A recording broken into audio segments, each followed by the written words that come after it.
being an entrepreneur, being a risk taker, most people underestimate the risk of the status quo and they overestimate the risk of change. Like not doing anything, not making a change, not taking a risk is actually inherently very risky.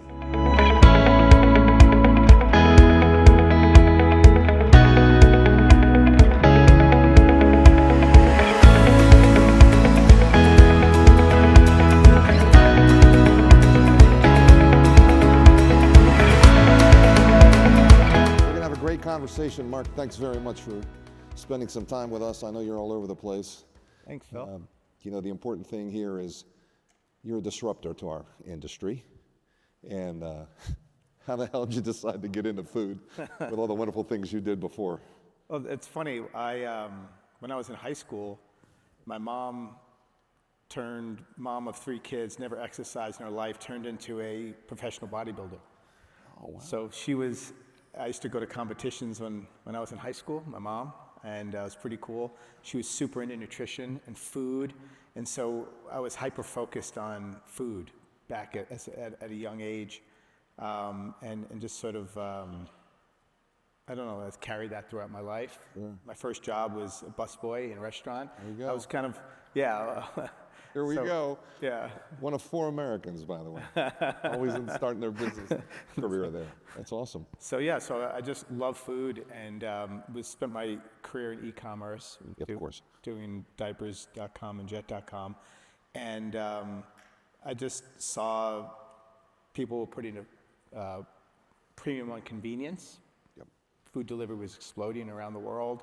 People weren't cooking as much, and just felt like there was an opportunity. Okay.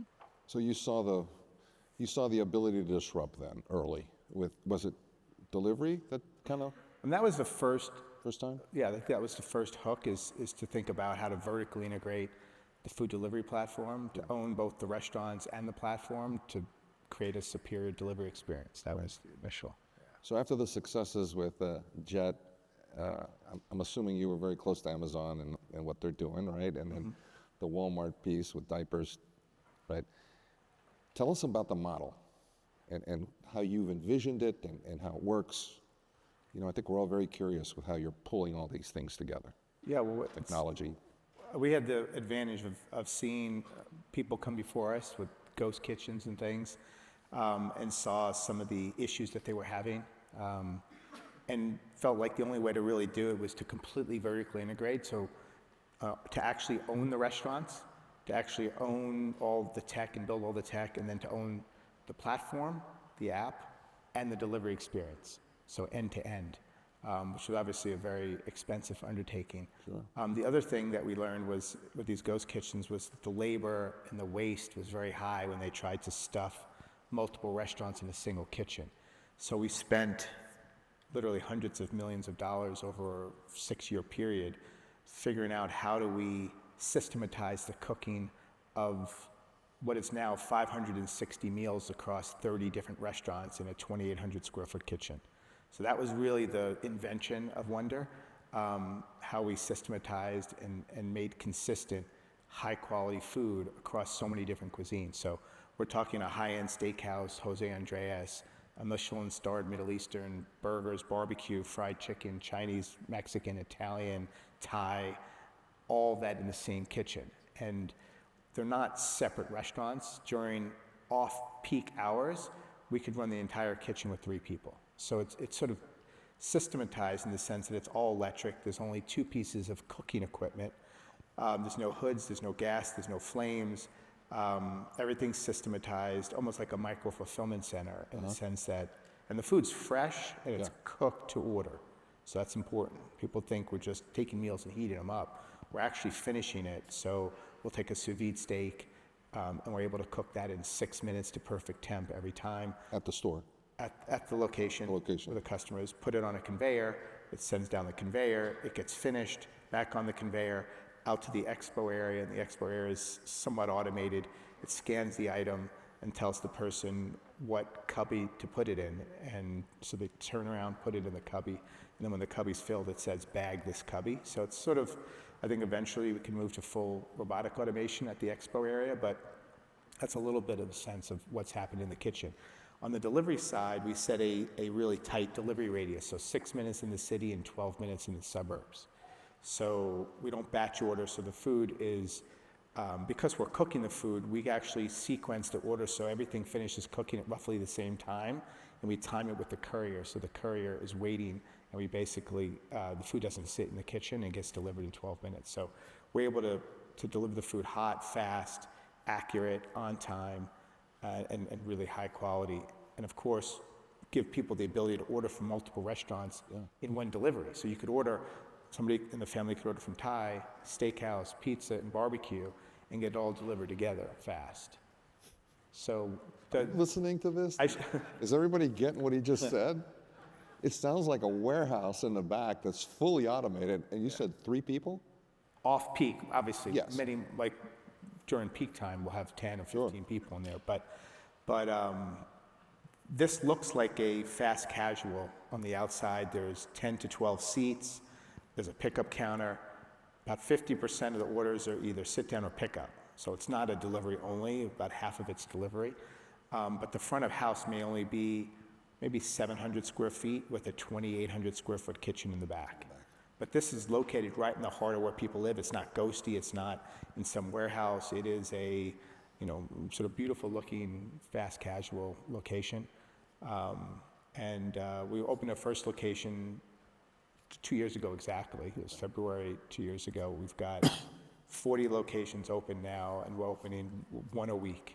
So that's sort of the... So you're predominantly in New York City? But you're right now, it's the 40 are all in the New York Metro. So Connecticut, Westchester, New Jersey, and New York City, Brooklyn. We're moving to DC and Philly this year. So we'll have 100 locations in about 10 months now. And many of those will be in the tri-state, Philly, and DC area. Yeah. So clearly, a lot of technology here. Let's talk a little bit about the technology. That's your background. But Yeah. tell us about the vision, and then, my God, I'm still trying to process the numbers. What is really going on right here?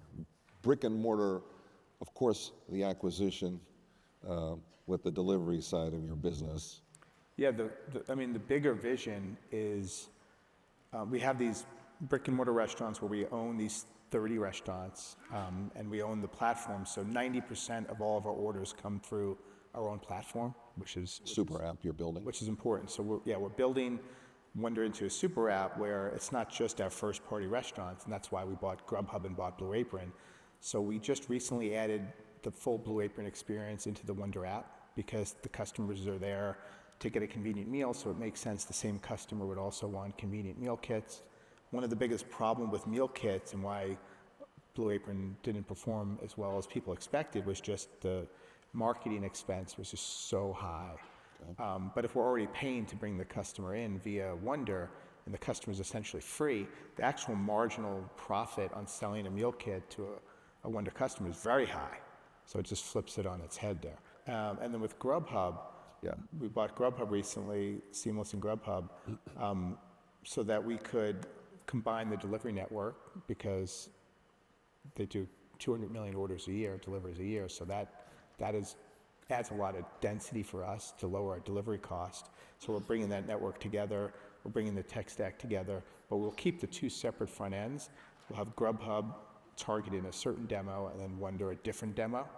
And we're gonna put all the GrubHub restaurants also on Wonder, so you have basically 2 platforms pushing,